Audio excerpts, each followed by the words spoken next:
चंद दिन पहले एक नाम नेहाद मौलवी ने देवबंद का, वो पीछे नजरियाती काउंसिल का चेयरमैन भी रहा है, मोहम्मद खान शीरानी, उसने कुरान मजीद की एक आयत पढ़ के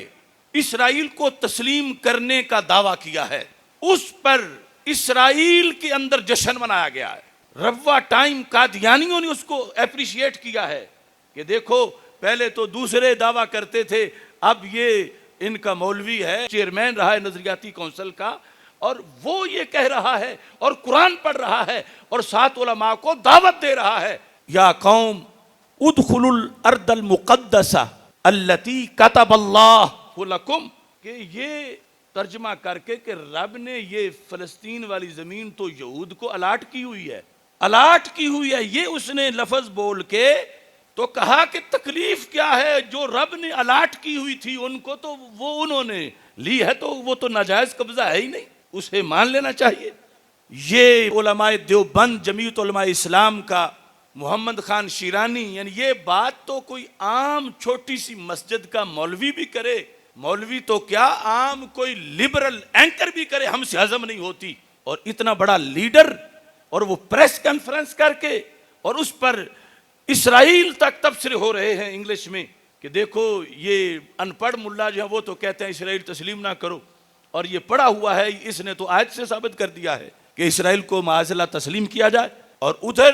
अरब हुक्मरान हैं, वो पहले ही लेटे हुए हैं, और बल्कि खुद मान ही नहीं गए, हमारे मुल्क को भी मजबूर कर रहे हैं कि तुम भी इसराइल को मानो। अब ये सारी चेन, और फिर इसको मजहब का रंग दिया जा रहा है, कुरान के जरिए कतबल्लाहु लकुम से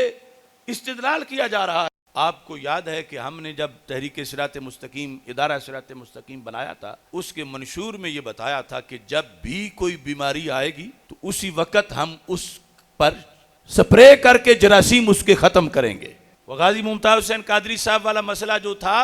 किसी की ऊंची सांस उस वक्त सुनाई नहीं देती थी जब हम लाहौर से कारवां लेकर गाजी के घर तक गए थे। किसी को जुमे पर बोलने के लिए अभी लफ्ज नहीं आ रहे थे कि गाजी के बारे में गाजी बोलना जायज़ है या नाजायज़ है,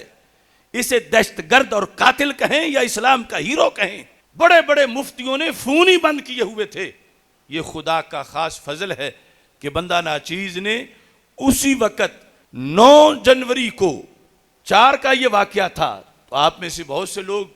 शामिल होंगे, ईवान इकबाल के अंदर मुफक्किरीन, जजेस, वकला, शुयूखुल हदीस के सामने तकरीबन 4.5 घंटे दलाइल देकर ये साबित किया था कि ये दहशतगर्द नहीं, उम्मत की आंखों का तारा है। आज इस मौका पर हमारे जीते हुए कुरान के मानी बदलकर, कुफर का रास्ता दिखाकर इसराइल को तस्लीम करने की तकरीरें की जाएं, तो हमारे जीने का फिर फायदा क्या है। इंशाअल्लाह 3 जनवरी का जो सेमिनार है, उसमें इस आयत का जो सही मतलब है उस पर बंदा नाचीज पूरा मकाला पेश करेगा। खुद इस आयत से पहले, इसके बाद, खुद इसके अल्फाज के लिहाज से जो 14 सदियों में सहाबा से लेकर आज तक उम्मत में जो माना पढ़ा लिखा जाता रहा, जो कुरान की मंशा है, जो सहाबा को सरकार ने पढ़ाया है,